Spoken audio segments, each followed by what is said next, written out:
evening. Welcome to Here's the Deal with Luke and Shiloh. I'm Shiloh Kilber and with my co-host, everybody's favorite barber rancher guy, Luke Simons, live from Dickinson. How are you, Luke? I am good and getting gooder. Good. That's good to hear. So, tonight we were supposed to be able to simulcast with the guys from Guns and 701. Bunch of bedwetters, I'll tell you what. Bedwetters. Unfortunately, Clay called and they don't have any power down there right now, so he's dealing with that. Well, he's got a perfectly healthy wife. He could hook up a generator to a bicycle and everything would be just peachy. I'm telling you, there is no reason that they couldn't have made it. Well, I'm going to leave that one alone. I will tell you this though, we are live on their YouTube channel tonight, so Clayton felt very strong about what we're talking about tonight and wanted us to be able to broadcast from their channel. So we are on the Guns and 701 YouTube channel. So we welcome their viewers. And that's an honor.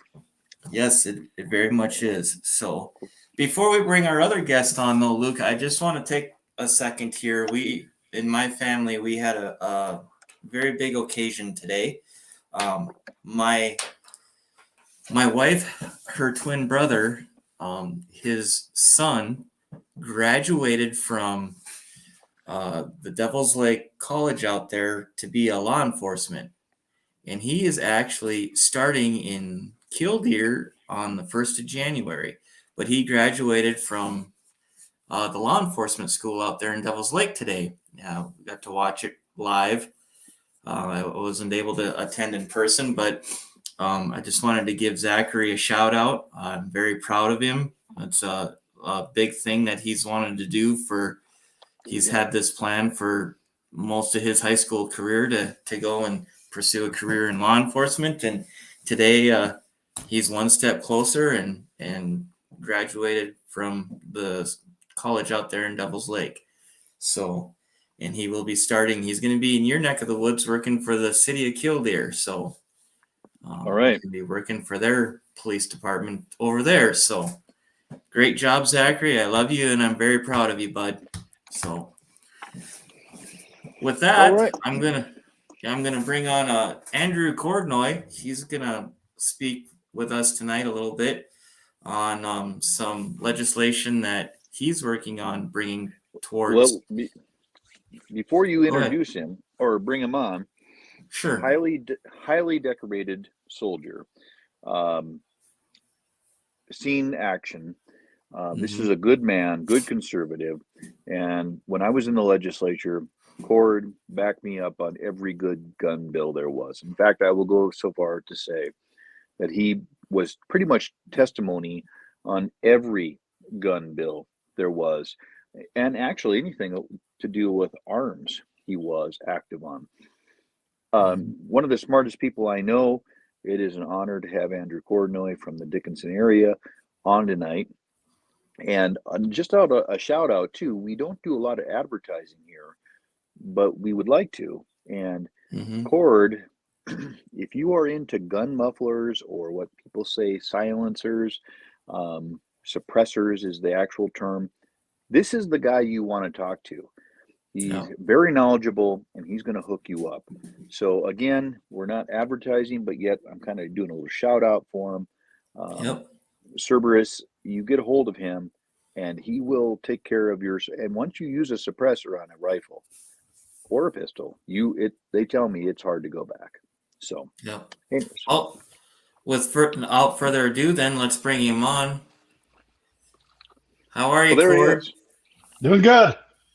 Good. Thanks for being on with us again tonight. So, I'll just let you kind of take over here a little bit, and why don't you discuss NFA and what your overall goal is here with the legislation that you're going to try and bring forward for the legislature this year. Well, NFA kind of starting from the beginning on that is National Firearms Act. Mm-hmm. which is the registration and regulation, taxation of firearms that are defined under the National Firearms Act and then expanded under the Gun Control Act. These include your silencers, your gun mufflers, as Luke had addressed, and then you have your short barrel rifles, short barrel shotguns, any other weapons, destructive devices, and machine guns. So what I'm trying to do is emulating what is being done in other states, namely our Texas is right now has a suppressor law, which is basically a 10th Amendment law going in, built in Texas, stays in Texas, used in Texas, doesn't apply to interstate commerce. So the federal government doesn't have the right to regulate it. So I took that law verbatim, essentially rewrote it to fit North Dakota law structure, and then trying to get it to be picked up by a legislator here and taken, and that way we can expand it to the entire state of North Dakota, but not just silencers, all NFA items. And the reason that I expanded it to include all NFA items is because of the ATF's new 4999 interpretation of braced firearms. If people haven't looked up seriously Google ATF 4999. And this is the new form that they're going to use to determine whether or not a pistol with a stabilizing brace is legal or not. Cord, I'm a gun if we guy. can, okay, Cord, just one moment. Shiloh, would you want to go ahead and put that on so that if anybody watching tonight wants to, we'll just leave it up for 5-6 minutes. What would you like? What would you like me to put up? Did you say $49.99? ATF 4999. $49.99, and that way these people can just Google this. Is that right? And you're Yep, explaining. it'll be one like the first thing that pops up. Okay, thank you, Cord. Please continue. Okay, but one of the things with this is a determination with the ATF using this worksheet and a point-based system to determine whether or not your legal firearm right now will become a NFA regulated firearm in the future. No legislator has voted on this. The people have not chosen this. This is no law. This is determination by the ATF to change their definition of what a pistol is. I've been a gun guy all my adult life. I don't understand this worksheet. It's too arbitrary for me to make the define stuff to where I can determine without a reasonable doubt whether or not this item is legal or not. So basically, it's a way to where common citizens can become felons overnight just by not knowing what this stuff is. Lucid definition. It's too arbitrary to basically, they talk about the surface area, and when they had something that defines surface area, you would think they would talk about how many square inches, or if we're using non-freedom units, centimeters. And they don't. They just say it's lacking features to discourage shouldering. It incorporates features to prevent use as a shouldering device. I mean, it doesn't talk about anything that can be measured appropriately except for the weight. So they have weight and barrel length, but everything else is pretty arbitrary, and I don't even know how to determine whether or not an item would be legal off this worksheet. So can you just break this down a little bit? I mean, the type of guns that you're dealing with, if by the way, if anybody would love to have a beautiful tour of a really awesome shop here in town, get a hold of Cord. But Corey, could you break it down a little bit? What are we talking about here specifically? Just name us 2-3 items of what's the definition? What are you talking about exactly? Well, right now, one of the most common sporting rifles is an AR-15. Also used for hunting and stuff, and it is the stabilizing braces that are put onto those, initially intended for use with disabled veterans, so you can use them with disabilities, with missing limbs, things like that, so you can help hold them. These items are, the ATF is determining that they can be shouldered, and therefore they're constituting a short-barreled rifle. and must be regulated by the National Firearms Act. So this is one of the things on why I've been including all NFA items, because that also affects your short barrel rifles, your short barrel shotguns, and your any other weapons. So it encompasses a lot just based off of this ruling right here that they're trying to make. Now remember, this isn't law.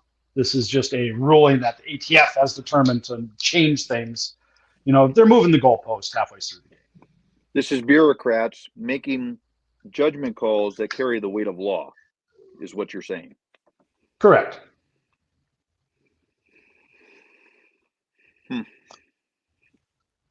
And so your law specifically is that you'd like to introduce? Well, I mean, I don't want to read it all out. That's pretty boring, but essentially it's the production, manufacture, selling, use of an item within the state of North Dakota. The federal government does not have the right to regulate it, nor to tax it.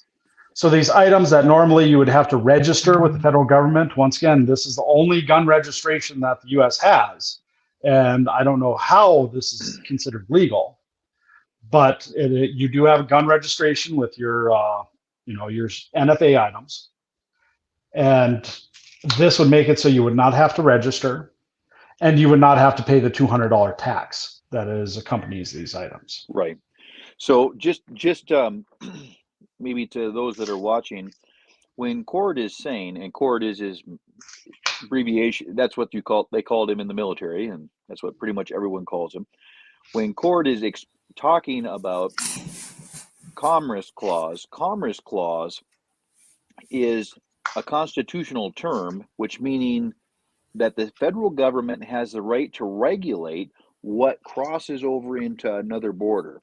So what crosses over from North Dakota to Montana, there is legality there from the federal government that they can do that. However, if something's in the state of North Dakota and they allow it in the state of North Dakota, there's nothing that the federal government can do about that.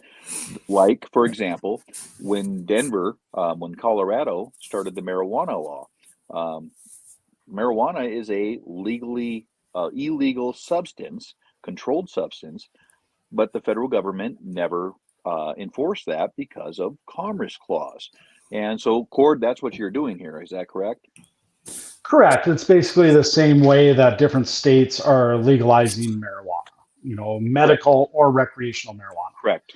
So that product needs to be produced in that state, and then the federal government doesn't have the right to regulate that item. And so with this, it would promote made in North Dakota products. It would promote, different tourism we have access to these. Yep. And it just allows us to express our rights. Article 1, Section 1 of the North Dakota Constitution, we have the right to firearms, not just for protection, but for hunting, recreation, and all other lawful purposes. So our North Dakota Constitution expands on the U.S. Constitution when it comes to firearms. And it's everyone in North Dakota who's a firearm guy, really look up your rights as a North Dakotan. Article 1, Section 1. It expands very much so. It makes it so there's no question on the Second Amendment. Sure. So you come up and did a presentation for us up here a couple of weeks ago, and I was shocked. If you could talk a little bit about some of these rules about the machine guns and all that, like I know at one point in your presentation that it was considered if you had a hanger bent in a certain way, they could classify that as a machine gun, and some certain washers and different things. Could you comment a little bit about some of that? Because that's what kind of got my attention on this, especially with these different agencies, and if they're going to start coming to your door, and if you have these items, you could be in a lot of hot water. Yeah, the definition of what is a machine gun has grown and grown with the different regulations that the ATF has added. Mhm. There was a point from 2004 to 2007 that all shoelaces, 14 inches in length with the loop on each end, was a machine gun, and you were a felon for possessing those. Mhm. 14-inch shoelaces were a Yep. felony. Now, a 14-inch shoelace that's attached to a firearm, that's a felony. So thank goodness they fixed it, that it's a 14-inch shoelace attached to a firearm. Metal business cards with an image printed on them, felony. Coat hangers bent in a way, felony. Rolls of paper bent in a certain way, felony.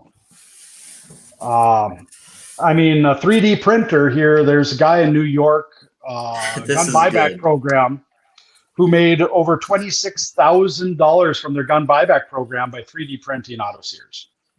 He made machine guns the day before, stockpiled them, turned them into a gun buyback program, made $26,000.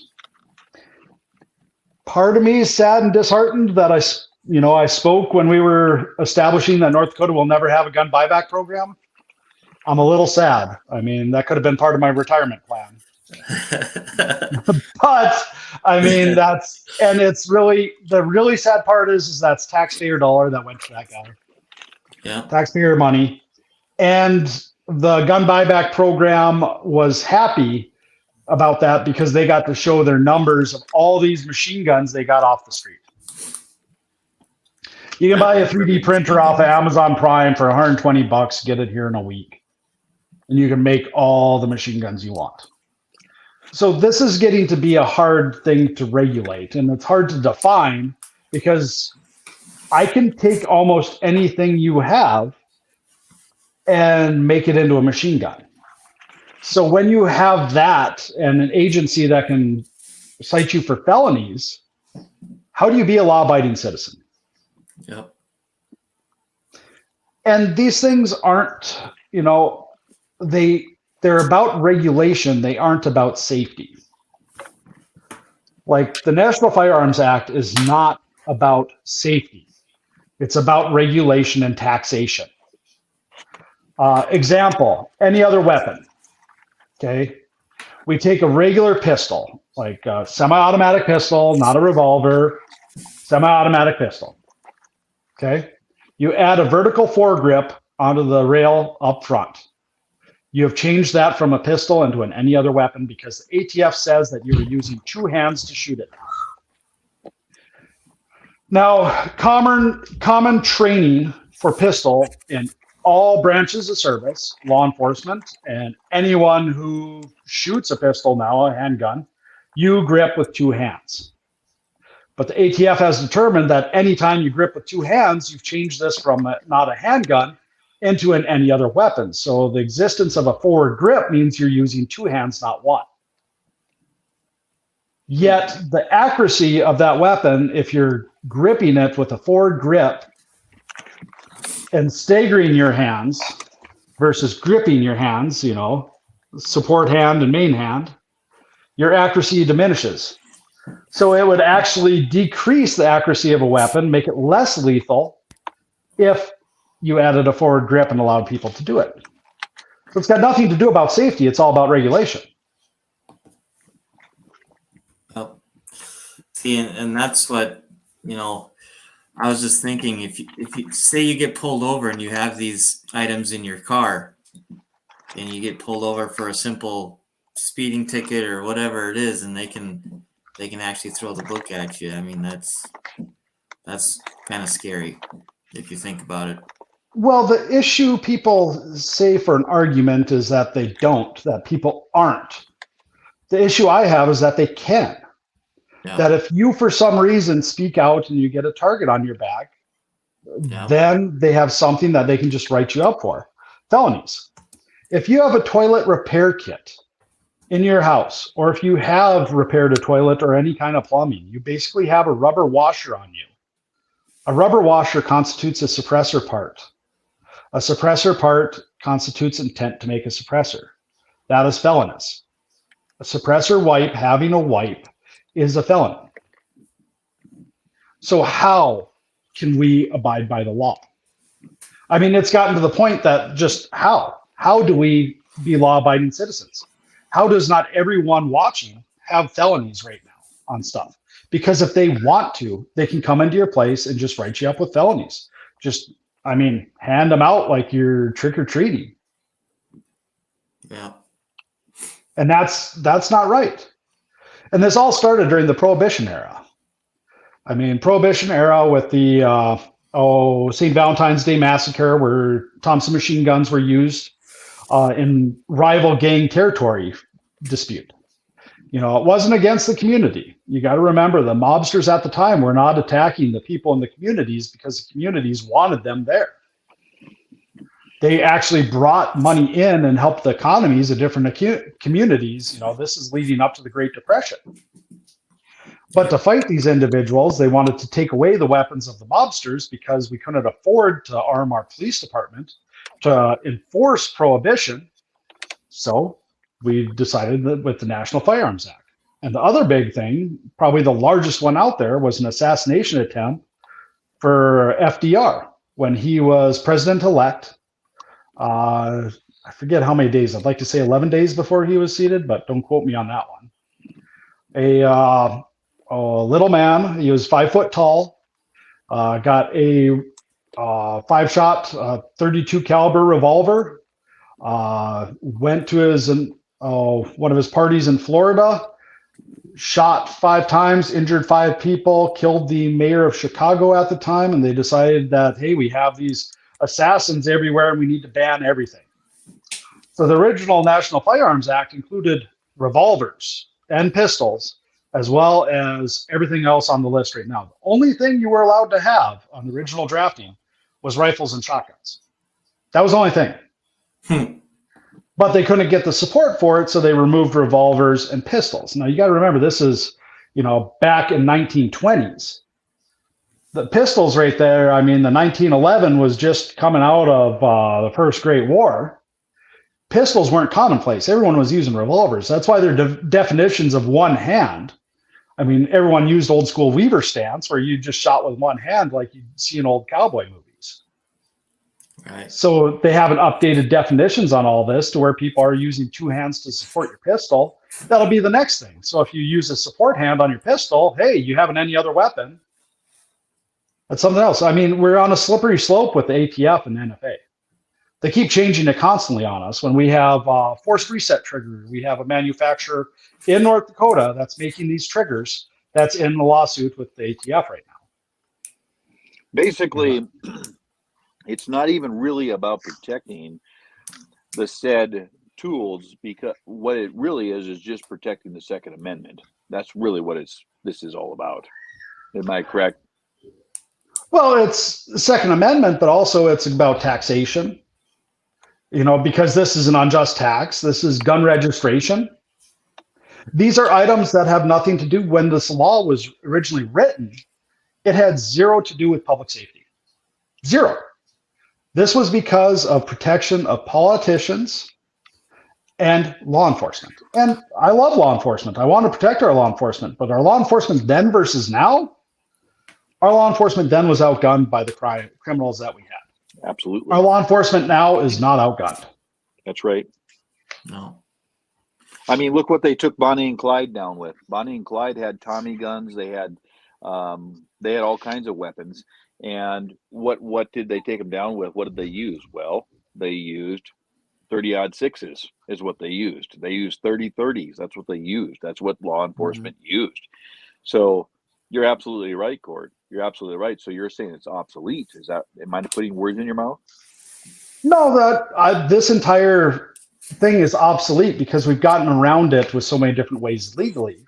But yet ATF will say something's all right, and then a couple of years later they'll change their mind, and everyone that has it is a felon. Look at bump stocks. We just went through bump stocks. Yeah. Now they're doing it with braced weapons. What's next? This seems to be every 2 years we have something else taken away from us. They're doing it with forced reset triggers. Forced reset triggers were legal. Then ATF said, nope, never mind. They're no longer legal.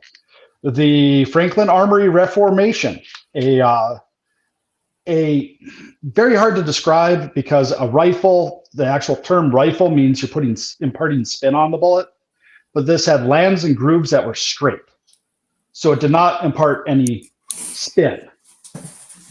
So that initially was just considered a firearm because it wasn't a rifle by definition, because it doesn't impart any spin, because rifle literally means rifling to impart spin on your bullet. Right. Shotgun is beyond a certain caliber, so it is a gauge, so it's so big of a diameter, and those are smooth bore. Well, this isn't technically smooth, it has lands and grooves, so it is different. So this was a firearm, and so it was sold in a short barreled configuration with a stock for a long time, no problems. And then no one got hurt with this item. Nothing happened. But ATF was just, oh, we can't have this. We need to regulate it. And so they determined that firearm that shoots a 5.56 or 2.23 round is now a shotgun. No. Because that makes sense. Right. The any other weapon clause, if it was about making people safer, what is our biggest fear nowadays? These mass shootings, these lone wolves that go into a soft target and do a mass shooting.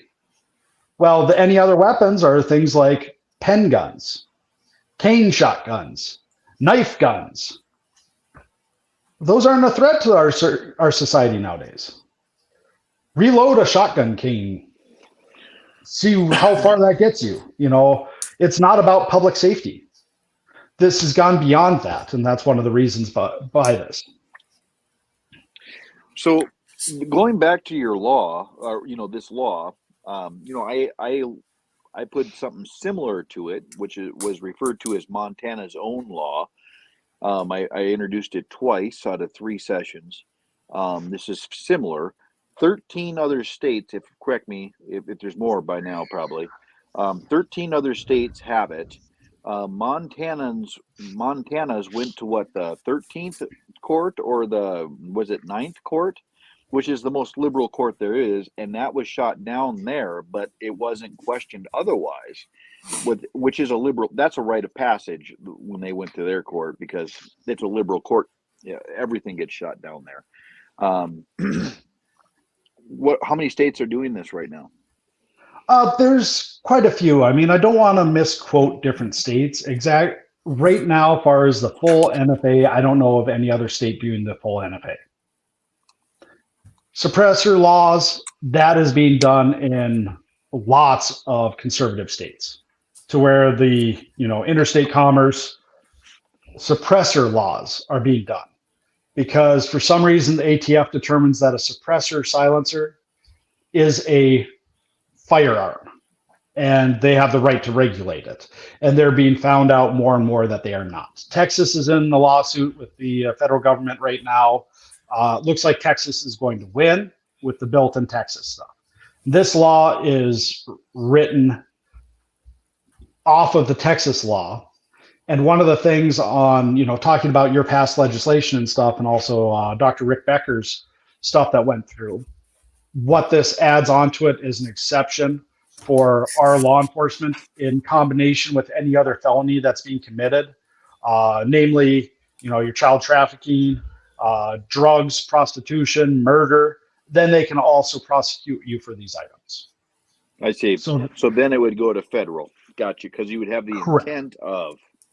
I see. Right. So you combine it with any other felony. So if you're just on your own property doing what you want, going to the range, having fun, it's no problem. You're not committing a crime against a person. So you just having an item shouldn't turn you into a felon. But you use that in a felony, then you're a double felon. So, Cord, is it a stretch of words or wordage to say that basically this law, if passed, would be making all of North Dakota a gun sanctuary state? Is that correct? Is that way? It would make all of North Dakota a NFA firearm sanctuary. And our other guns and stuff are pretty much, we're already pretty much a Second Amendment sanctuary. Sure. So this would make it include these items that the feds have determined they need to regulate and register. And the items just aren't that dangerous. I mean, we can talk about the most dangerous one on there, which would be destructive devices. your RPG-7s and your grenade launchers. Talk about that, and people are like, whoa, we can't legalize Right. that. Well, I mean, this would not have everyone running around with armed RPGs. If you want to buy an RPG-7, you got to realize the components and parts. There's the launcher tube, which is just a launcher tube. Doesn't really do much. And then there's the ammunition. The ammunition is an explosive, and that is regulated with an explosives license, which is completely different than this. So you can't get the ammunition for it without violating this. If you want to get your explosives license and try and find someone that will sell you something like that, or if you want to produce it in North Dakota with an explosives license and stuff, then anyone who buys it would have to have an explosives license. And trust me, I've tried to get the license to just try and have different CS riot control grenades for law enforcement, which is kind of one of the things I do at my shop. And it is over $10,000 for me to do it, just to have a dozen on hand to help out law enforcement. Huh. Huh. So that doesn't determine a big scary thing, but also you got to see we have a regulation or enforcement problem, I should say, with these items. With all these writings that have been happening years ago, with all this Ferguson and these other places, a Molotov cocktail is a destructive device by definition. Right. No one got written up for having those, for using a destructive device. Why not? Unequal application of the law is what it is. But yet, if you have some of these items in your house and people, they want to write you up for them, they can't. Good. And I like to know 100% that I'm a law-abiding citizen. Right. Cord, let's just take a time out real quick. Tell people what they need to do if they want to have a suppressor. And go ahead and tell some people what a suppressor is. And just do a little short commercial for us of what you're selling at your shop. Please. Okay, suppressor, firearm suppressor, silencer, gun muffler. Basically, main thing is it makes them quieter. Okay, there's also lots of other benefits on that. Silencers, suppressors, they also decrease your recoil dramatically and your muzzle flash. They also increase velocity of your rounds and your mean average of your velocities. Your highs and lows are actually narrower. So generally, you'll see an increase in accuracy. To get one with current regulations, it is a Form 4 if you purchase one. It is a Form 1 if you make one. And yes, you can make your own legally. You have to submit your blueprints and plans prior to making it to the ATF with a $200 tax stamp, and then you can make it after you've gotten approval. On a Form 4 is generally the easier way, where you would purchase a product, then you submit the paperwork through the shop that you got it at to the ATF on a Form 4. You pay $200 tax, and it is registered with fingerprints, passport photos. They do an FBI investigation on you, and then 6 months, 8 months right now, current wait times. I generally say 6 months to a year. Then you get an approval tax stamp, and you get to take it home. So you buy a product, submit $200 tax stamp along with all the stuff for background check with a passport photo, fingerprints, and then later after the government approves you, then you can take it home. You can do it through a trust, which is an entity or an individual. Most people do a trust. Sure. Cord, my guys that are elk hunting, most of my elk hunters are all using suppressors now, and they all tell me the same thing.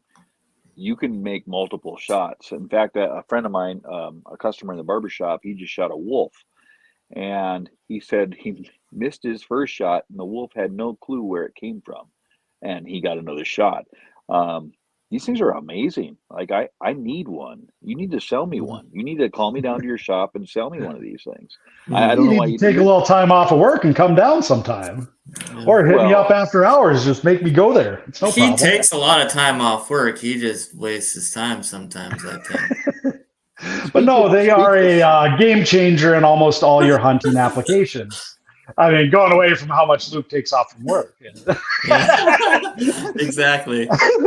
I felt like I was like saying, except for Rosie O'Donnell there, because Cord, I would like to know how much you actually work, one, and then two, Oh no, I we're mean, not talking about Cord.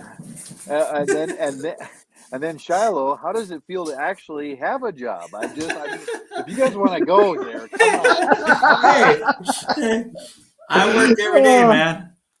I work I every will day. say, now about the Rosie O'Donnell thing, I will say that I read a lot of books on great men and women biographies, and one thing they all have in common is this: they all had time to contemplate and think. And sometimes when you work and keep your nose right to the grindstone, you really don't have a chance to look up. And so I will say, in defense to myself, sometimes it is good to stop and get that foresight to take a peek at things. So, anyways, thank you, Cord. Again, folks, the number is right up here. If you need a suppressor, and actually, Cord has a number of different things in that shop. It's an amazing shop. If you've not been in the shop, have you been to his shop? Not yet. Oh, next time you're in When I'm town, done. you need. It's wonderful. Yeah. He's got everything from belted everything. Like there's nothing he doesn't have. Pretty much, it's pretty cool. I had a I got police my own officer. flamethrower cannon and M2 50 cal. So I mean, Yeah. I got a diversity of stuff. Well, There I you tell go. you what, we have a lot of law enforcement that comes into my barber shop, and a lot of our law enforcement around here is very conservative. And Cord, I think you know all of them pretty much as well. Saying that, one of them said if we ever had a mass shooting or like bank robbers that actually were really armified and stuff, he said we just go knock down Cord's door and we would get anything and everything we would need. He's more fortified than our National Guard. That's what they said. So yeah, it's just funny. That's awesome. Yeah, another one that said another law enforcement Cord. I think I told you this, but this is what he said. He said, there's a guy in this town that if he ever went AWOL, there wouldn't be enough law enforcement to shut him down. And I said, really? Who's that? He goes, well, you probably don't know him. He runs this Cerberus business. And he said, not only does he have really cool toys, but he really knows how to use them. And I said, what do you mean? I wasn't letting on that I knew you. And William, the other barber, he was like, but. I'm like this. I said, what do you mean? He goes, well, he plays war games with us, and he's the only person that actually wins in those war games. I'm like, well, I get shot up pretty good. The bad guys always lose no matter what. I mean, yeah. but I do play a terrorist from time to time. My time in the military, I was an instructor for all small arms, and small arms including your machine guns and stuff. So I did the M2 50 caliber machine gun all the way down to our M9 pistol, and then I was also a combatives instructor. So I mean, I taught and developed different training. I did lots of close quarters combat instruction. So that was kind of a former life of mine before I got all old, broken, and arthritis from head to toe here. So I didn't have any more hair then than I do now. So Cord, we didn't talk about this before the show, but Andrew Kordonowy, not only just being a good conservative, but he's also a very close friend. He ran in District 39 for Senate. Cord, would you like to talk about that at all and your experiences? I mean, I know you got tussled and bustled, and I know you put a lot of miles on your vehicle. And can you tell us a little bit about that? Well, it was a fun experience. I mean, it's something that knowing the politics in North Dakota politics is interesting.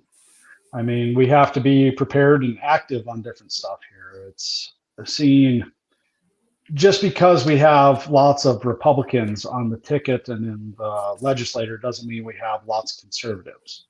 I mean, we need to kind of know that and participate in politics to some extent to know what's coming before our House and Senate and what's going through. You have to know a little bit what's going through on stuff to see how your legislator's voting and what North Dakota is doing. We have a ultra super majority in our House and Senate for Republicans. But yet with Allegedly. different stuff, we don't have, if you look at the conservative ratings, we don't. Right. We're about at a 50-50 spread.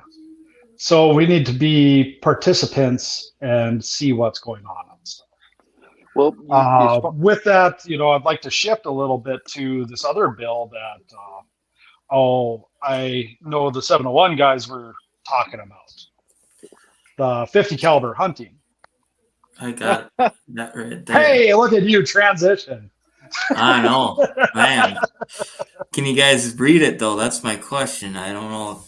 Well, his is short. Mine's real long, but basically Okay. that they can't ban hunting for anything between 22 caliber and 50 caliber on private property. Right. Right now, you can't hunt big game with a 50 caliber, which is odd. You can use a 338 Lapua and all these other exotic ammunitions, but you can't use a 50. And it is the only round that is, they have it pretty much explicitly banned based off of the cartridge length is just below a 50 BMG round for the banning of the cartridge length and 50 caliber. So it is intended to just stop that one round. And why, when there's all this other stuff on there? And if you want to do on your private property what you want to do, why not? I mean, if you're shooting an elk, why can't you? And that's the main thing on this is just, why is this being stopped? Well, Cord, I see there's a video on YouTube that it was in a different state and they were going to use a 50 cal on a deer. It was a white-tailed doe, and they killed this deer. But when they went to look at it, they were going to see, what the damage report was. There was hardly no damage. It was bleeding from its ears, nose, mouth, and eyes, but nothing. They watched it in slow-mo. They slowed it down that much. They missed the deer, but just the echo of the bullet going by it actually killed this thing. I mean, just wow. I could, for us that aren't military, we can't fathom what a 50 cal actually is. I mean, that's Right. Well, yeah, that's just the shockwave from the bullet traveling on some stuff. And I think I'm the one who sent you that video. Oh, were you? Okay. Yeah. So I'm very familiar with it, and especially because I was a machine gunner in Iraq, and so I was behind a 50 cal a lot. So I know the ballistics and a lot about a 50 cal. And the issue with that one is there's nothing that 50 cal did that a 338 Lapua couldn't do. Sure. So just because it's a 50 caliber bullet doesn't mean that it did anything. I mean, you got to look at the ballistics on it, and the ballistics are matched by numerous other cartridges to do that. Mm-hmm. Yeah. So for it to be explicitly banned, because I don't even know why they have it banned, but I mean, it's one of those things that there's a special carve out for something because it's scary. Because once you start mentioning the 50 cal, it's like, oh, that's only for the M2 machine gun. I mean, that thing came out and 1919 was that one. Then it came out in 1920, but didn't really get fielded until 1921. I mean, this thing's 100 years old, and yet it's still putting fear in everyone's hearts, and that's amazing. Being someone who is so attached to one, but it's like it's arbitrary. I mean, it's something about it is scary. So we have to explicitly ban just that. Yet there's no reports of any damage being caused by one. I think nationwide it's been. I'm trying to think of people injured or killed by it, and it would be single digits. It's not really a thing. So I see on this bill that they're working with Senator Jeff Magrum, on the 50 cal bill. Where are you with getting yours sponsored? Or do you have anybody in mind? I got some people in mind, but I mean, I Right. haven't gotten real hard on yeses on that. I haven't gotten it through legislative councils for the biggest ones to double check some stuff. Okay. And that might be a little So if there's confidential. any looking right now, I mean, the more the merrier on some stuff. But I mean, I would like to. I'm not trying to throw anyone under the bus if they want to back out, stuff of that nature. Right. And I'm all open for the debate on it. I mean, if people aren't comfortable with how it is, we can amend it down to just silencers.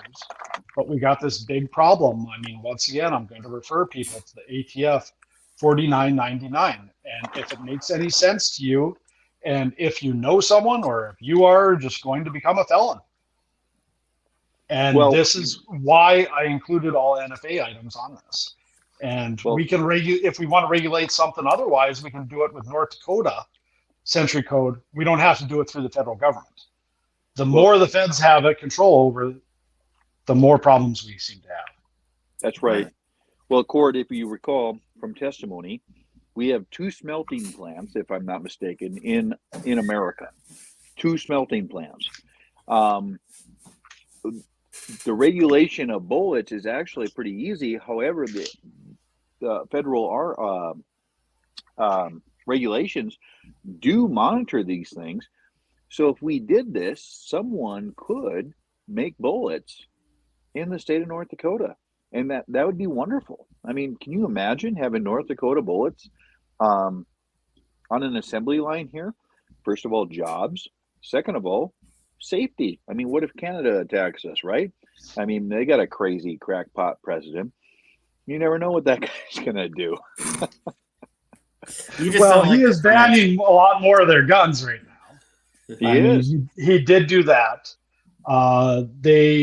I don't know how many people know, but Canada's got a wild hog problem, and it's starting to come down into North Dakota because they aren't hunting them up there because they've basically taken away their hunters with their regulation of firearms. So, I mean, if someone look up wild hogs in Canada, and you'll see they got these weird boars, these Russian boars mixed in with domestics and stuff, and they are a nasty critter, and they're getting rampant. And I'm worried North Dakota is going to have a problem with them because they're coming from Canada. Well, we need to get that 50 cal bill. I mean, immediately. I mean, my word, we don't want these wild pigs coming up here. That's But right. yeah, and I mean, if you want to shoot a hog with one, why not? That'd be Yeah. awesome. I mean, those guys in Oklahoma would hunt them with dogs and a knife, and I mean, I've done a lot of things in my life. I've fed wild hyenas with chunks of meat from my teeth, but I'm not about to jump on a hog's back with a knife and just call it dandy. No, I don't blame you there. So, So- go ahead, Luke. No, go ahead. Do we want to talk about the game and fish a little bit? We were having kind of a good conversation before the show started. Well, here it came to my Game and fish attention mismanagement is secondhand. our- Well, here secondhand, I just heard about a radio show that happened here, local show that a guy called in that Game and Fish came onto his private property with 2 vehicles and cited him for driving off the trail on his own property while hunting. He had a youth hunter with him, and they actually spotted him driving around his own property with a airplane, and then 2 Game and Fish agents came and trespassed onto his property to come and give him a citation on his own property for driving off the trail.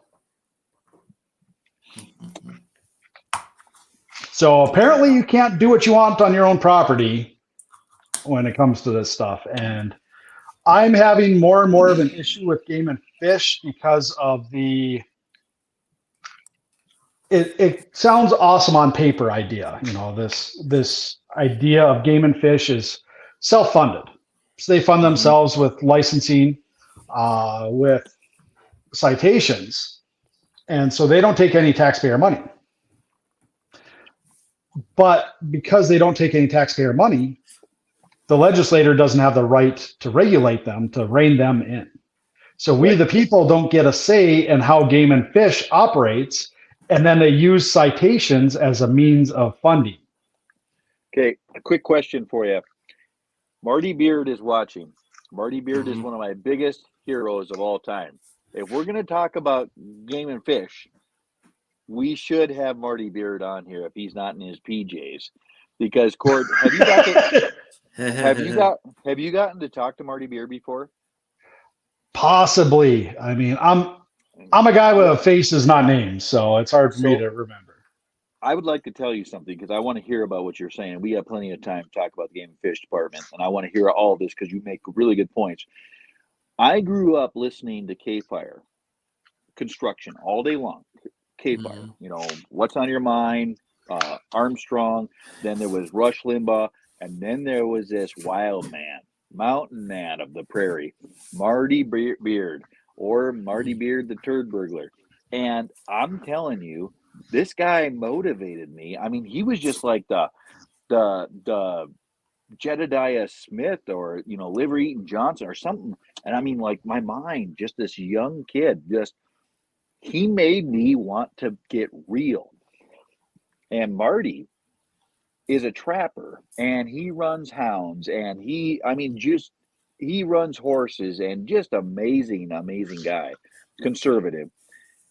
This guy puts ads in the paper for North Dakota catfish.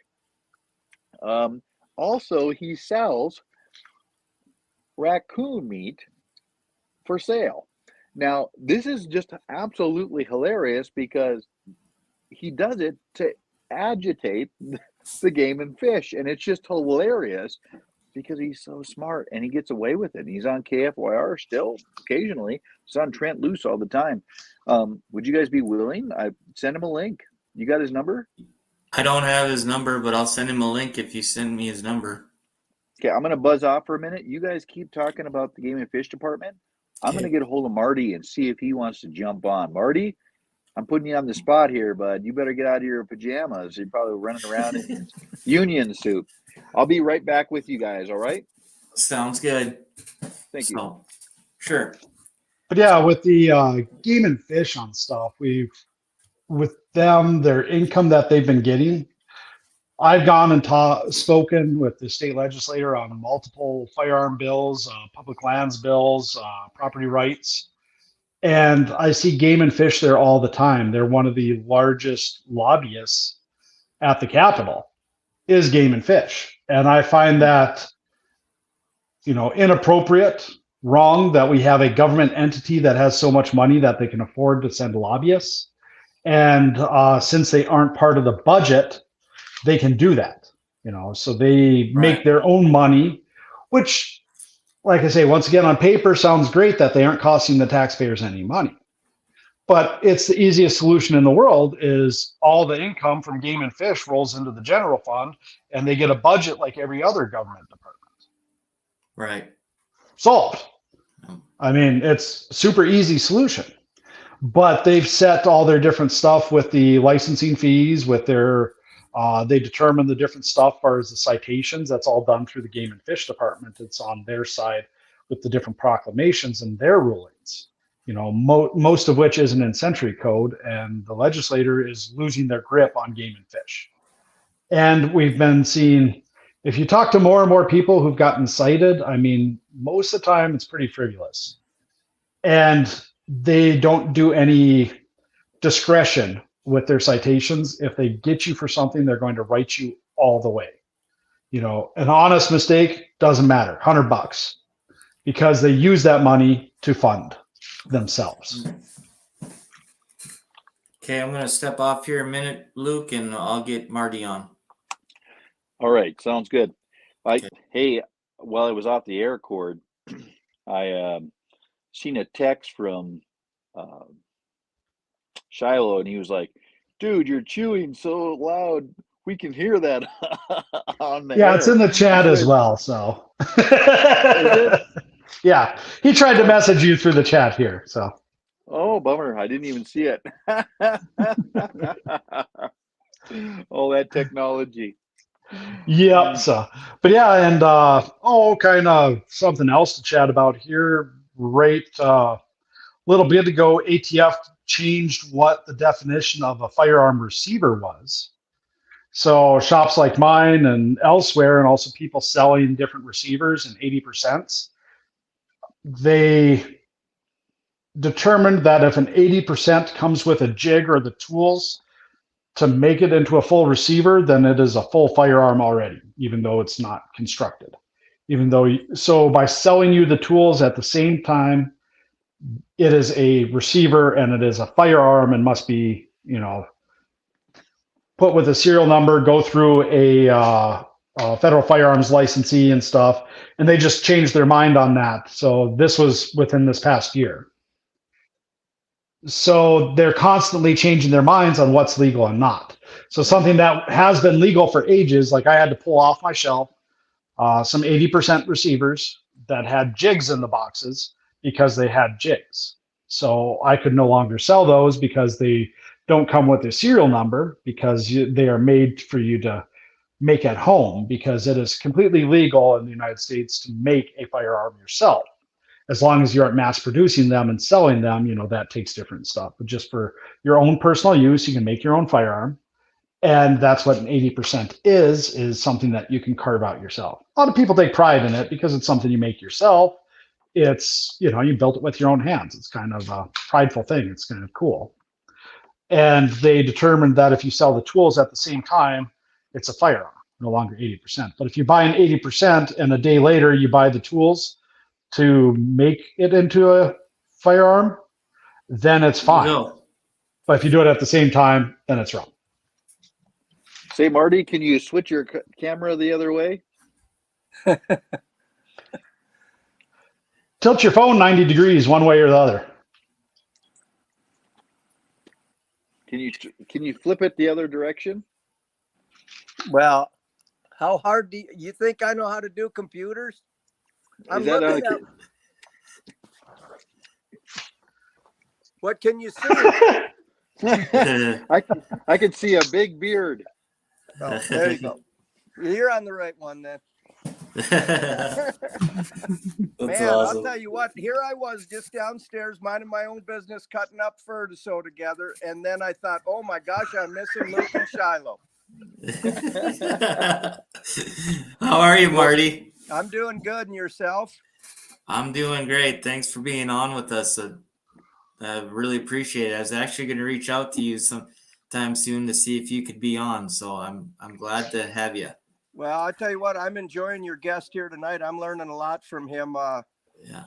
I'm kind of, all these gun builds that these guys do, and now everything that's kind of come along after. I'm an old Seiko guy, and I just never messed with them much. I pillar bedded them, but when I see what these guys like Cord are doing with these guns and stuff, I'll tell you what, it amazes me.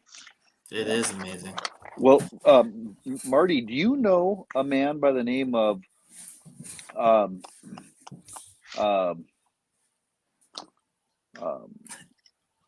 brother, I can't believe this. Man, you put me on the spot. It's just I'm going to retract one of your statements about the Game and Fish. I don't do that to aggravate the Game and Fish. The Game and Fish actually sells me a commercial fishing license. I do this stuff to aggravate the federal government with the USDA for not allowing me to sell catfish that the Game and Fish sells me a license to catch. And that's where the big problem is. And same with raccoon meat. I mean, you go down south and they sell raccoon meat on street corners, but yet for some reason here, the USDA thinks that they can come in here and stop me from selling a private person from selling a product to another private person that they want to purchase. Right. Mm-hmm. Right. But maybe they want to get in there and have a federal tax stamp for catfish. I don't know, but I'm sure that they want to learn how to figure out how to make money for them. Well, I'm surprised treble hooks aren't regulated by the ATF because, those are 3 hooks in one. And so you need to pay your $200 tax stamp to not pass go or you're going to a federal prison. Don't give them any ideas. They keep changing their mind on everything else. I mean, just another thing that our fishing's going to be part of the ATF as well. Yeah, more restrictions. I'll tell you what, they are the king of bad ideas. And that's just about like any of these bureaucracies, these unelected positions. And that's what the Game and Fish basically is. We have some guy in a cubicle that's never been out there and done anything making decisions for people that are actually out there doing it. And, I think our federal government is the biggest problem that we have in that aspect. Well, and I want to say over and over, just like law enforcement on stuff and like the agents and the people themselves within Game and Fish, I don't think there's anything wrong. Most of them are actually hunters and outdoorsmen, the agents that are out. But I think they've gotten attached to a department that, because the funding has turned itself into this means of just having to over-regulate to feed itself, and it needs to constantly expand to build more budget so they can feed more mouths. I mean, they've created a career out of these regulations. And even if these regulations don't make sense, as long as they bring an income, they're going to still be present. And that's the problem we're seeing. Yeah, I agree 100%. And and also the trouble with these organizations, and it doesn't matter if it's the Game and Fish departments, it doesn't matter if it's the Forest Service, any of these regulatory government agencies, they don't hire local people anymore. The good old days where when some of these organizations would hire the local farm kids and ranch kids to help them out in the summer is over. And I think everybody would be real surprised when they see the majority of these people in these organizations are not only non-hunters, a lot of them are anti-hunters, and that's where we have a problem. Yep. Hmm. Yeah, a lot of them are. I was surprised that like even like the Pheasants Forever and Ducks Unlimited on how much they are anti-landowner and deals like that, because a lot of their leases and that, once you sign them, if you don't renew them or decide not to renew them in that given time after they're up, they consider your land theirs. Well, yeah, and I'll guarantee in my area and a lot of areas I hunt 5-6 nights a week with my hounds. I don't hunt deer and I don't hunt pheasants. I used to, but I strictly hound hunt now, and that's my joy, and that's what I do. But I do know from past experience of talking to my friends and stuff, and I know a lot of farmers, and you want to get turned down from hunting, show up with a Delta waterfowl sign or sticker, Pheasants Forever sticker, Ducks Unlimited sticker, and a Cabela's, your new outfit right out of Cabela's. Show up with all that stuff on the back of your pickup window, and you're not going to hunt there. Yeah. Yeah. So in our area, Marty, if you show up with a "Don't Tread on Me" flag or something like that, it's almost a for sure sign that will let you hunt in there. But yeah, I was going to talk about like the silencers and stuff, as far as your hound hunting and stuff. These night hunts, they're turning more and more into a thing where our coyote hunters are, your raccoon hunters, stuff like that. A suppressed weapon is really nice because some of the nighttime hunts doesn't wake anyone up, and the noise doesn't travel as much. Your coyote hunters, when you're calling, it brings people in, and you can get doubles and triples pretty nice because it masks the location of where you're shooting from. The bullet still makes noise. Remember, this isn't movie style quiet that a suppressor does. I know. But I have three of them. There you go. And brings it down to one of the big things at night is the muzzle flash, so it doesn't blind you when you shoot. When I send you the photo on my tax stamp, I'll send that to Luke, and he can show you tomorrow. You're going to think, if this guy can get a tax stamp, anything. Well, it's not hard to get a tax stamp. The wildest picture I could, and I looked like Ted Kaczynski when I sent it him. And the guy that I got from, he goes, "Yeah, you'll probably be getting a denial on this one." No, it came through. Well, I always say you never want to send the federal government your A game. Even when you're sending in stuff for your concealed weapons or passport, I'm like, how are you going to look if some agent is asking you about stuff? You're never Yeah. going to be all chipper and happy, especially on your passport. You're going to have a 12-hour flight. You're going to be sleep deprived, sleeping in the airport, all angry. No, send them a picture of how you really look when you're angry. I But think that if I were, suppressor on my coon hunting rifle really don't matter when I've got 6 barking hounds. So you're not that much quieter. The noise of that 22 really doesn't matter. That's funny. But boy, a suppressed 22 is so much fun. I love my suppressors, and I think it's a crime that that our government has restricted. I mean, I'm 70% deaf in my ears, and the first thing that the hearing aid guy told me, he goes, "Oh, let me guess, you shot a lot in your life." I'm like, "Yeah." You know, when we were prairie dog hunting and gopher hunting, all 4 of us, my brothers and I, in a car, and my dad driving, there was no such thing as hearing protection, and we were shooting 22 250s, and I mean, we wanted to see the gophers blow up, you know. So we're shooting these bigger calibers for gophers and prairie dogs, no ear protection, and when I think of as a health aspect, how many kids' hearing has been affected because of our government regulating suppressors, that's a crime right there. That has harmed a lot of people. You know, Well, talking about suppressors on like public lands, you know, public lands are there for hunting as well as just recreation. So we can recreationally hunt on those or just shoot, or you can hike, camp, do whatever. So having a silencer suppressor on your weapon out there is good for the enjoyment of everyone using that land, not just the person who's hunting it. Sound isn't going to travel as far. All the other people aren't having their recreation interfered with. It doesn't scare the game as much. And, you know, better hunting for all. You know, hunting, you get more follow-up shots. And I'm getting feedback horrible. Is everyone else getting that too? Or yeah, Yeah. bad feedback. It's biting my ears pretty good. yeah. Yeah. Now it stopped. Yep. It's still there. Well, I Yep. believe in freedoms, and I believe that I should be able to get dynamite at my local hardware store. And if I blow somebody up, that's murder. And if I blow myself up with it, well, that's my own problem.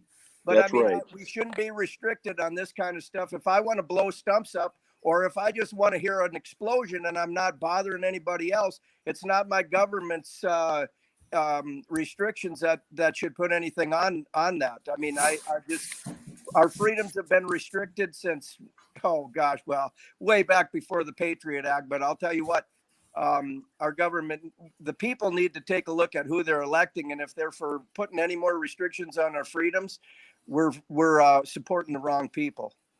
Marty, you're absolutely right. I'm so sick and tired of people talking about, is that me making that noise?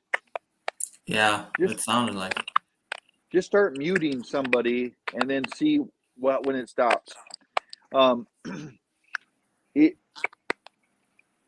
Opinion that I'm not sure what my opinion is right now. I'm too distracted. Did it go away? Is it me?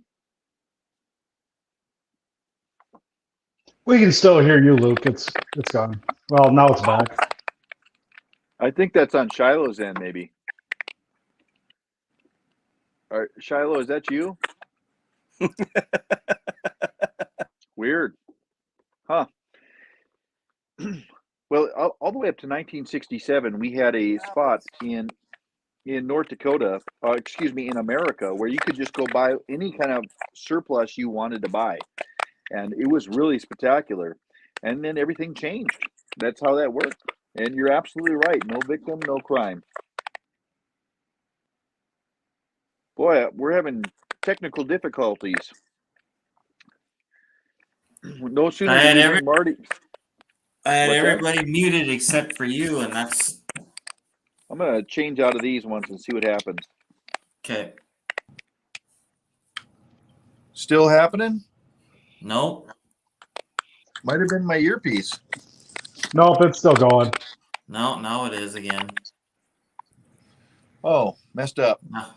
No, it isn't. Oh, so I think it's Marty because I have him muted. Nobody else.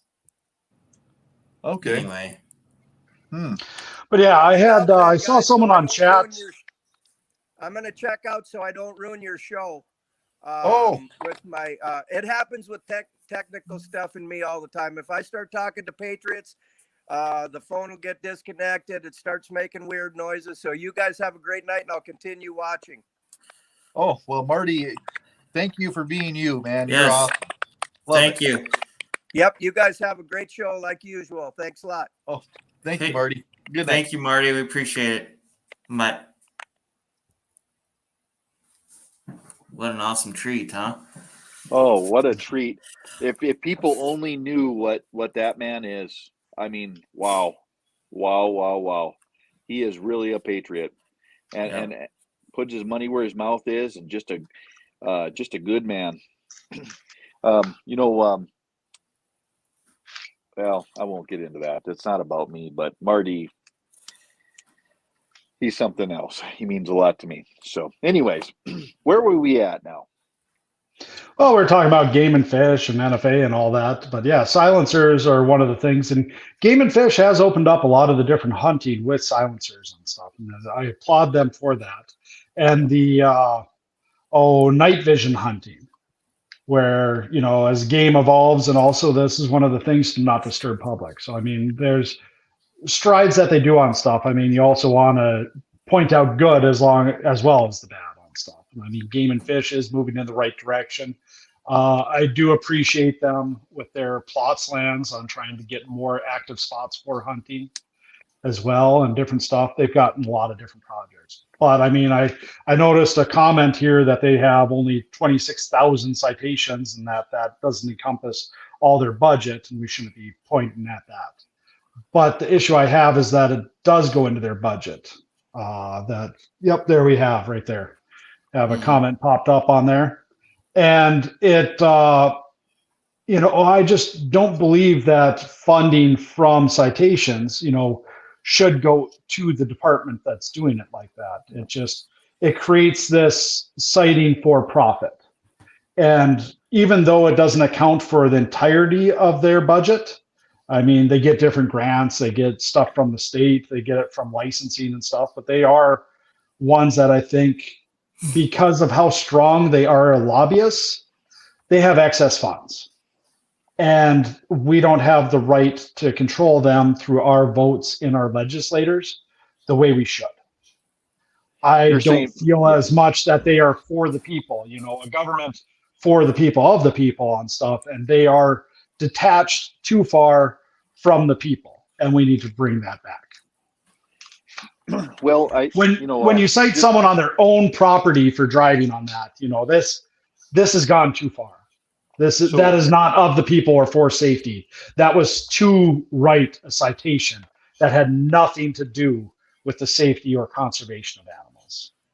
So we had in my barbershop a number of years ago, I had the same exact thing. A man, his grandson, granddaughter, and his wife were driving in a vehicle, and the Game and Fish Department did try to stop him, and he didn't stop. He just drove all in his land to his house, and it ended up being kind of a standoff until the sheriff showed up and told the Game and Fish to go away. But just so you know, Dan Brown is a phenomenal man. I love this guy. He's the gentleman that just made this. And that's a fair point. We weren't. No, Dan Brown. He's the guy I recommend people in my area to take concealed weapons classes from. So I mean, excellent. I have a good relationship with him. So I mean, he's retired law enforcement. He might still dabble here and there and do some different stuff. A little bit of moonlighting on some things, and so he knows his stuff. I mean, very educated. So I don't want to be like, hey, you're wrong. That's what debate's all about. Right. But aspects of it, it's like true. He's not incorrect that they don't get all their funding from the source of citations. And I don't. Sorry if we made it appear like that. It's just it's more than uncomfortable. Any of it because you're making citations a means of getting profit. Well, it's not a secret that ranchers and farmers, mainly ranchers, have had a problem with Game and Fish Department for a long, long time. And there's some kind of disconnect between the way I see this is it's a four-way.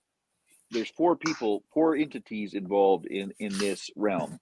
You have the Game and Fish Department, which is supposed to be for the people, for the landowners, for the state, and for the game. Correct? Is that right? I would say so. Correct.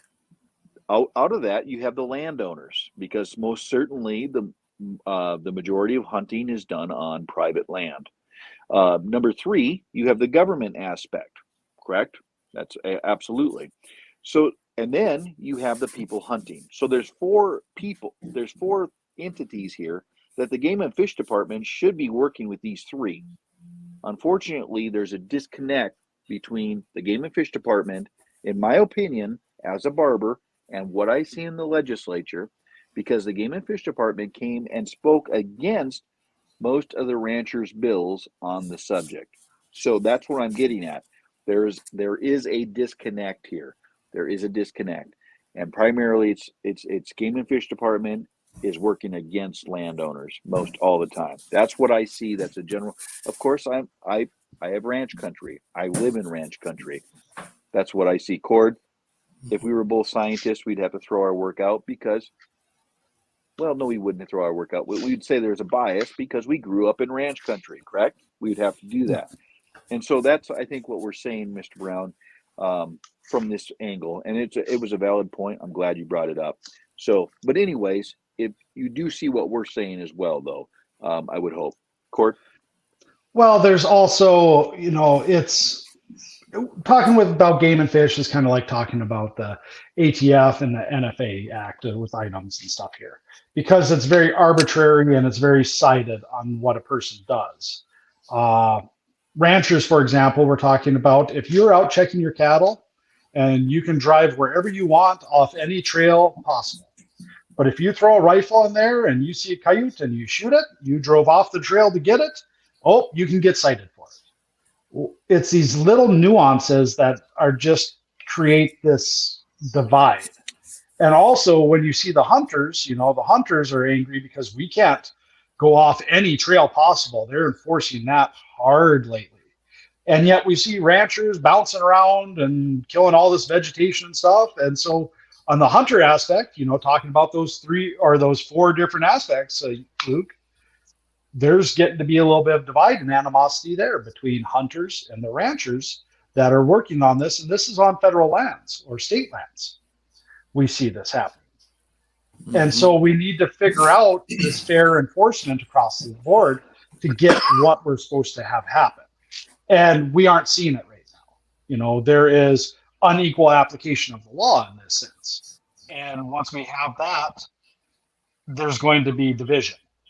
And we need to stop that division. And I hope, someone from Game and Fish is listening and like, hey, there is division between hunters and landowners a little bit because of this animosity, because you have made this trails issue is turning into an issue. Yeah. What was that Idaho trapper? His name was, somebody helped me out in the comments. They made country songs about him. There was bumper stickers and stock trailers everywhere. It said open season on Game and Fish Department. You guys remember, very, very, Claude Dellis. He shot Bill Pogue, I believe it was. I'm just pulling this off. I read his biographies. I read quite a bit on the subject. He was on America's Most Wanted. I think he was fugitive number one. Claude Dellis was for I was a year, 2 years, something like that. And ranchers hit him out because they sympathized. They did not like the Game and Fish Department. Now, did I think Claude Dellis should do prison time? Absolutely. Did I think that Claude Dellis should do prison time? But there was this rift that just kept on happening, and it felt like the ranchers didn't have a place at the table with the Game and Fish. For example, we have the Stockmen's Association, Cord, Shiloh. We have the Stockmen's Association. It's a huge place. We have the North Dakota Farm Bureau, which is huge. I don't. What is there? 20,000 members? and they don't have a spot at the round table with the Game and Fish Department? Like that, to me, that's silly. And Pheasants Forever should have a spot, and the Elk Foundation could have a spot. Yeah, I mean, you see what I'm saying here, I think, right? I mean, I think anytime we talk about a government entity and we talk about reform, people get grouchy. I'm not referring to Dan Brown here, because he wasn't grouchy. He was just making a point. Right. He's a real patriot. Good man. But people get grouchy when we start talking about, hey, let's take a look at this. Because it should be taken. We need to take a look at this. It's a legit problem. So, anyways, and one, I can't speak for up north in the wetlands and stuff there, like the duck hunters and geese hunters. I have zero say, and I can't talk about how anything's around there because I've never done it. I've never had the desire to sit in the water and shoot up at a bunch of birds. It just ain't my thing. Sounds cold. I mean, it didn't sound like that much fun. But I mean, maybe it's different in those regions. I'm talking from Badlands area here, in the western side of the state, southwest predominantly. And we don't have a ton of problems with anything, but we are getting to the point where this slope is getting slipped. Like it already has with the National Firearms Act, the Gun Control Act. We keep adding layers. Now they keep talking about like an assault weapons ban. Yeah. Well, assault is a verb, not an adjective. So I don't know what gun is beating people up, but he sounds scary. And I mean, if you look at your different battle rifles and stuff, those are select fire weapons.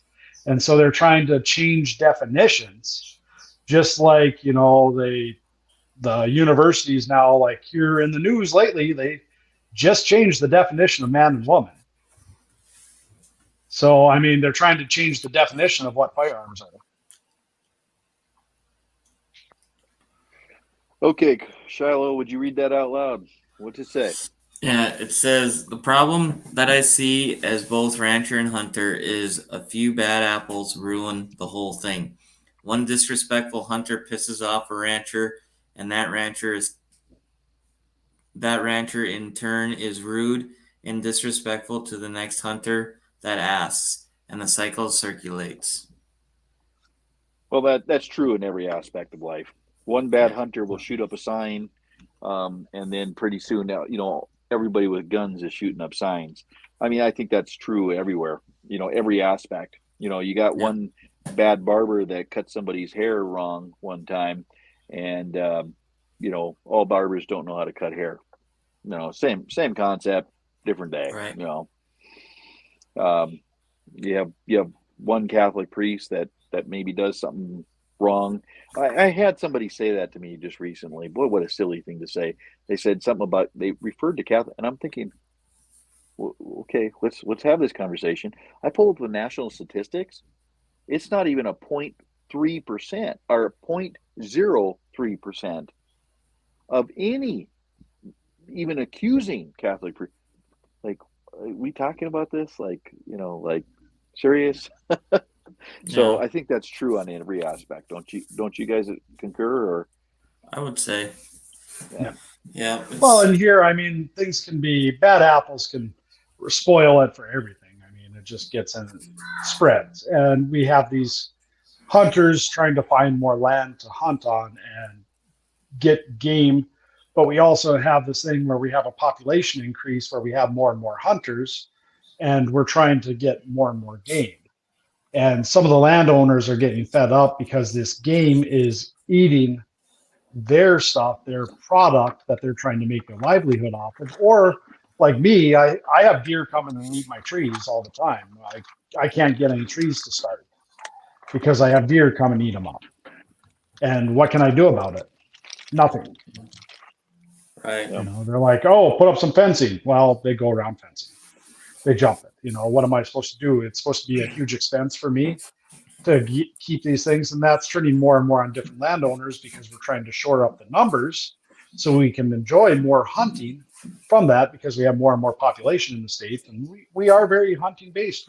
That is a big aspect of our recreation within North Dakota. As I mentioned before, it's written into our constitution that we have the right to do so. And so these are the things where we need to preserve these. We need to have these hard conversations we need to talk about, and we need to not overextend. I mean, we don't need to punish people for little things to that extent.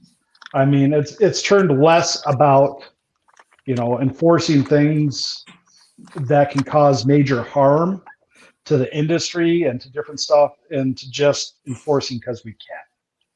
Well, And I believe most law enforcement knows the difference. That's why they have the discretion on issuing warnings versus citations. And you'll have people drop down. Oh, well, I clocked you at this. Well, I'll drop you down a little bit because you're being nice.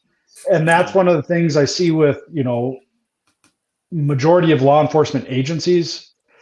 But it seems like Game and Fish has lost that discretion when they seem to be writing citations. It seems like more and more they're really hitting you as hard as they can. Unless you're Rocky Fritz. Well, I mean, he's may he rest in peace, but he was awesome. Rest in peace, Rocky. He was amazing, but there's some places out here in the Badlands where no law enforcement dares to go. I'll just say it's awful easy for the Game and Fish Department, any officer, to get lost in the Badlands. It I don't know what happens, but it's just bad. Remember that song Amos Mosins? Law's gonna catch you, Amos, but it's mighty easy to get lost in the Mississippi bayous. It's kind of the song, but it was kind of funny. But Marty, Rocky was Rocky, and I loved Rocky. I thought he was just a great guy, and he was a dear friend of your dad's, actually, Cord. Yep, he was a dear family friend. So yeah, a wonderful person. And but no, and there's different stuff where, going back to the suppressors and silencers, it's once again, if you aren't using items in committing a crime, why can we not have them? These things are supposed to be for the safety, but it's gone way beyond that. There's not crime in droves being committed with these items. Yeah. And even if it was, a lot of these items would create a safer environment. And so why are they regulated? Like, take silencers, they're hearing safety. They, as far as Game and Fish, talking about them, they don't scare game as much. They're better for game. You get more follow-up shots. You're going to get a cleaner kill. You're not going to interfere with other people's hunts by scaring game.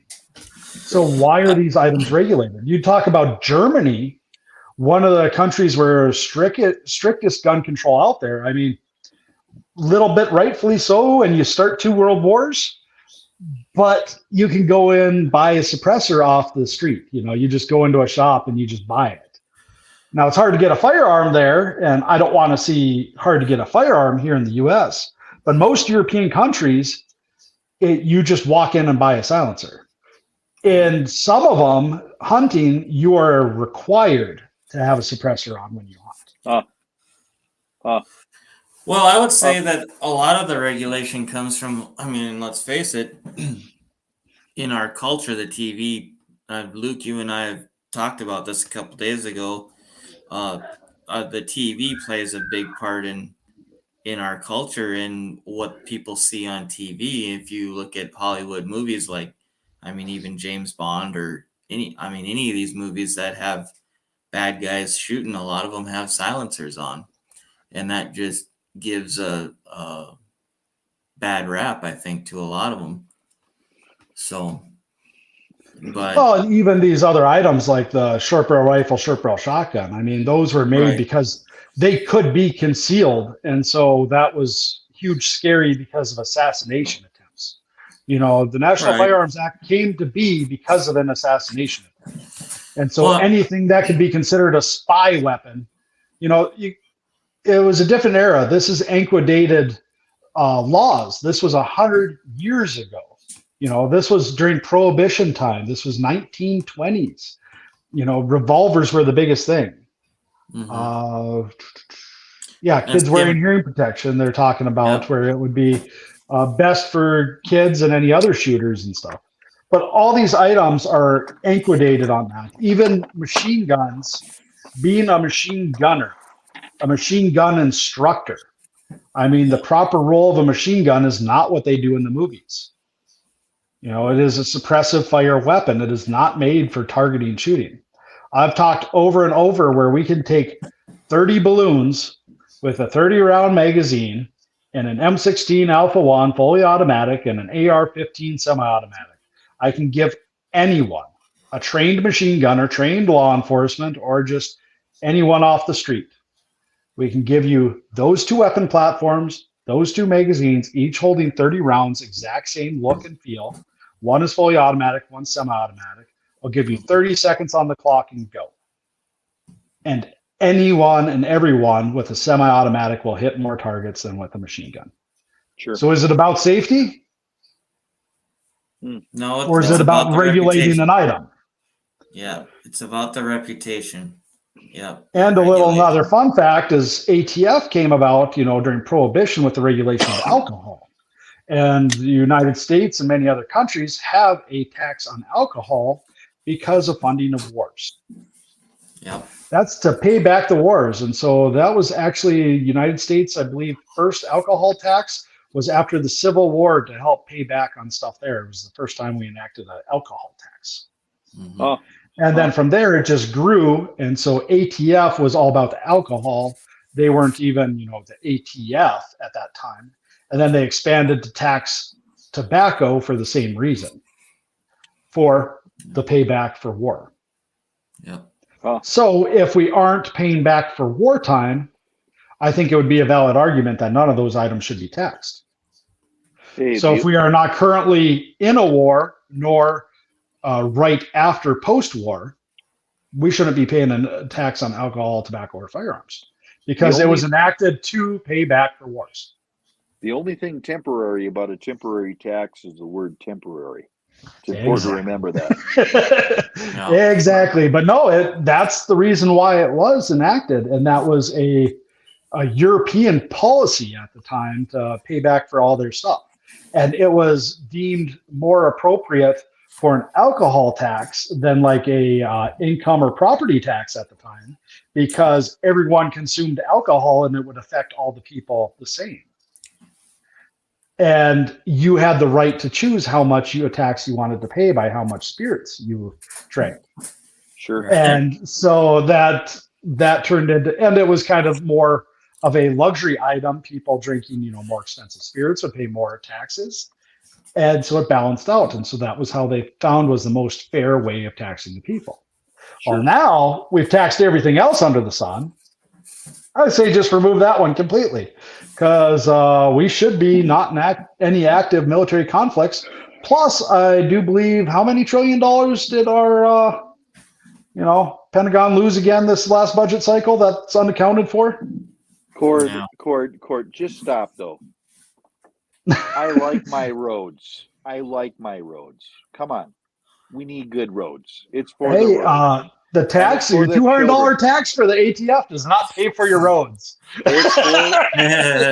It's for the children. Yeah, there What you go is with wrong? your beauty pageant answer. What is All wrong right. with you conservatives? This is for the children. Kids are dying from this stuff. I mean, why? All right. What is wrong with you guys? I mean, All you got to do is beauty As- pageant answer and say, As, for the children. as That's much all as I'd okay. like this, as much as I'd like this conversation to continue, we're about out of time. So, Cord, as always, it's a pleasure to have you. You're always a great wealth of information, and I have your contact information here that if people need to get a hold of you for suppressors or anything else they're looking for, I encourage you guys to reach out to Cord at Sybaris. He's got his website there and phone number. And so we'll have to do it again, Cord. So I really appreciate you being on tonight. And so thanks a lot. Yep, thanks for having me. Wish the other guys could have made it, but no power at all. Technology doesn't seem to work without power nowadays. Yeah, We're a going bunch to of do it bedwetters. again. Yeah, Them we'll have him on and flatlanders. Marty. Oh yeah. Thanks again, Cord. Cord, Thank we'll you see so ya. much for having me. Thank Yep. you. The pleasure was ours. Thank you, Cord. So Well, Shiloh, what a great it's been wealth of great. information. Yes, very much. You can always have more with him because he's just a wealth of information. I know when he came up and did his uh, presentation to us for the Sons of Liberty, he was a wealth of information and he had all kinds of slides and stuff. So it was very informative, and I actually learned a lot. So, How was he received well? he was. We had a couple that have gone through the legislative process, and I'm not going to mention names. And he was kind of throwing questions out to court that he knew that he was going to receive when he brought it to legislators and stuff. And so, yeah, it was good. But as Cord will tell you too, he wanted confrontation, meaning that he wanted people who had concerns or whatever. He wanted that dialogue so he could Get spread brought the up. information more, right?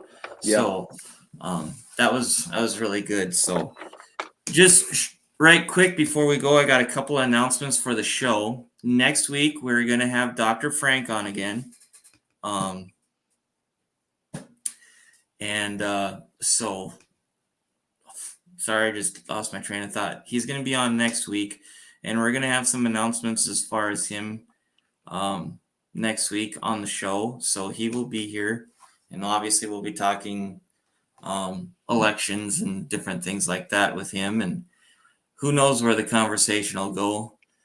Well, also tell him what Here's the Deal is sponsoring, and we are in link with Carrie Kettlecorn on this subject.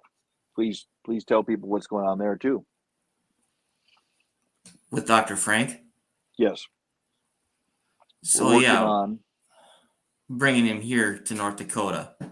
So, and that's what I was going to announce next week is we are working on bringing him here in North Dakota.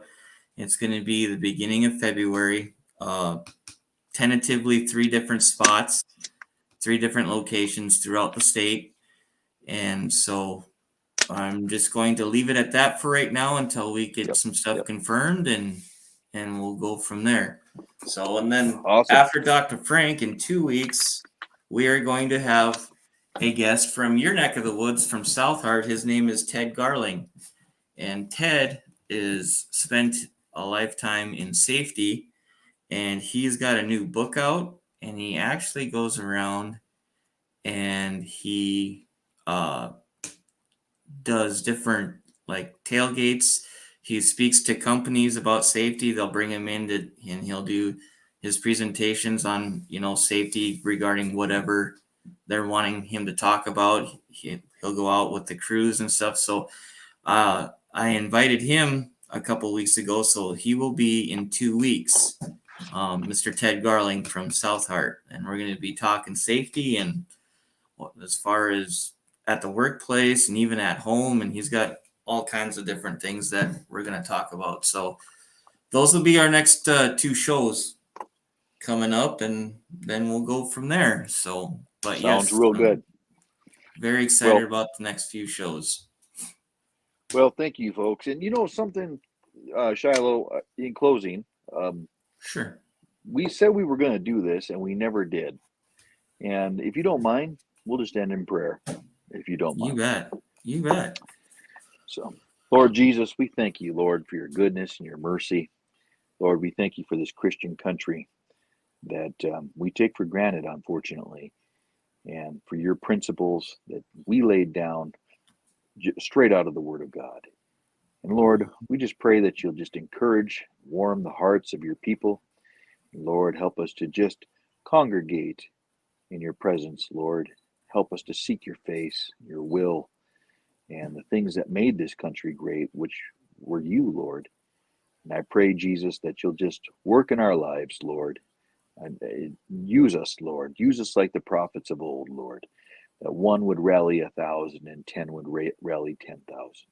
Lord, I pray that we can stand against the enemies of light, and that we can see those same enemies, Lord, if they are in flesh, one to you, Lord. We pray this in your wonderful name, Jesus. Keep us strong.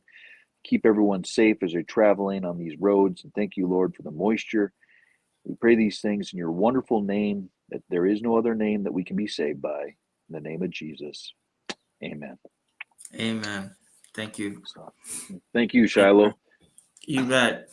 So, well, that does it for this week. And so we will see you guys next week. Same bat time, same bat channel, right? Absolutely. So, You guys have a good night. We'll talk to you later. all right. Good night. Bye.